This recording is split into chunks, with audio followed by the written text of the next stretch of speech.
ভর্তা যদি খেতে চাও সকালে বাজারে যাও, ঝিঙের সাথে একটুখানি চিংড়ি মাছ নিয়ে নাও। নমস্কার, আমি অপু সংসারে সকলকে স্বাগত জানাই। আশা করি সকলে ভালো আছেন। ভর্তা আমাদের সকলের ভীষণ প্রিয়, আর এখন বাজারে তো টাটকা টাটকা প্রচুর ঝিঙে পাওয়া যাচ্ছে। আজকে সেই ঝিঙেরই ভর্তা বানাবো, যেটা খেতে ভীষণ সুস্বাদু হয়। শুধুমাত্র এই একটা রেসিপি দিয়েই এক থালা গরম ভাত তৃপ্তি করে খাওয়া যাবে। তো চলুন রেসিপিটা শুরু করি। তার জন্য ঝিঙেটাকে প্রথমে মাথা আর লেজটা বাদ দিয়ে এরকম গোল গোল করে কেটে নিতে হবে। পুরো খোসাটা বাদ দেব না, সাইডের যে ধারালো দিকগুলো আছে সেইগুলো একটু ছুরি দিয়ে কেটে দেব। এই যে দেখুন খোসাগুলো কেমনভাবে ছাড়িয়েছি। খোসার বেশিরভাগটা যেহেতু আছে, তাই ঝিঙেটা খুব ভালো করে এবার ধুয়ে নিতে হবে। ঝিঙেগুলো আমি একদম ভালো করে চটকে চটকে ধুয়ে নিয়েছি। এখানে 500 গ্রাম ঝিঙা রয়েছে, যেখানে মাঝারি সাইজের 3টে ঝিঙে হয়েছে। 3টে ঝিঙের ভর্তা করলে অনেকটা পরিমাণ হবে। আর এদিকে নিয়ে নিয়েছি ওই 12-14টা চিংড়ি মাছ। চিংড়ি মাছগুলোকে ভালো করে কেটে ধুয়ে পরিষ্কার করে নিয়েছি। এখন চিংড়ি মাছটাতে নুন হলুদ মাখিয়ে এটা একটু তেলে ভেজে নেব। কড়াইতে সামান্য সর্ষের তেল দিয়ে দিলাম একটা শুকনো লঙ্কা, হাফ চামচ কালো জিরে দিয়েছি, আর 7-8খানা রসুনের কোয়া কুচি কুচি করে দিয়েছি। এখন রসুনটা একটু ভাজা ভাজা হলে ওর মধ্যে চিংড়ি মাছটা দিয়ে দেব।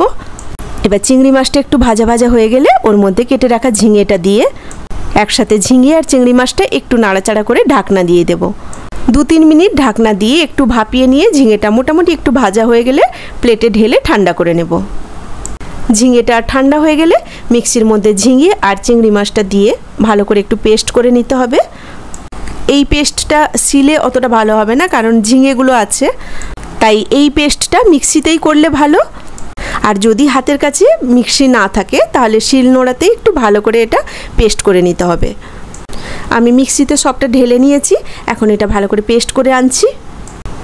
এই যে একদম একটা মিহি পেস্ট তৈরি হয়ে গেছে। এই পেস্টে কিন্তু জল দেওয়ার কোনো প্রয়োজন নেই, ঝিঙের মধ্যে অনেকটাই জল থাকে। এবার কড়াইতে অল্প করে একটু সর্ষের তেল দিয়ে তার মধ্যে একটা শুকনো লঙ্কা, একটা কাঁচা লঙ্কা ভালো করে একটু ভেজে নেব। শুকনো লঙ্কা আর কাঁচা লঙ্কাটা ভাজা হয়ে গেলে ওটা তুলে নিয়ে ওর মধ্যে সামান্য একটু জিরে দিয়ে তৈরি করে রাখা পেস্টটা ঢেলে দেব। এখন এর মধ্যে দিয়ে দেব পরিমাণ মতো লবণ, সামান্য একটু লঙ্কার গুঁড়ো আর একটু হলুদ গুঁড়ো। এবার গ্যাসের ফ্লেমটা মিডিয়াম রেখে কিছুক্ষণ এইভাবে নাড়াচাড়া করতে হবে, যতক্ষণ না জলটা শুকিয়ে পেস্টটা একটু ঘন হয়ে আসছে। মোটামুটি একটু ঘন হয়ে এলে এটা প্লেটের মধ্যে ঢেলে ঠান্ডা করে নেব।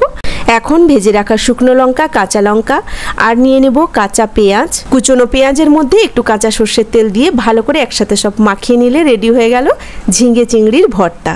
দুর্দান্ত হয় খেতে। এখন তো ঝিঙের সিজন, একবার অন্তত বানিয়ে দেখবেন। কেমন লাগলো আজকের এই রেসিপি ছোট্ট একটা কমেন্ট করে জানাবেন।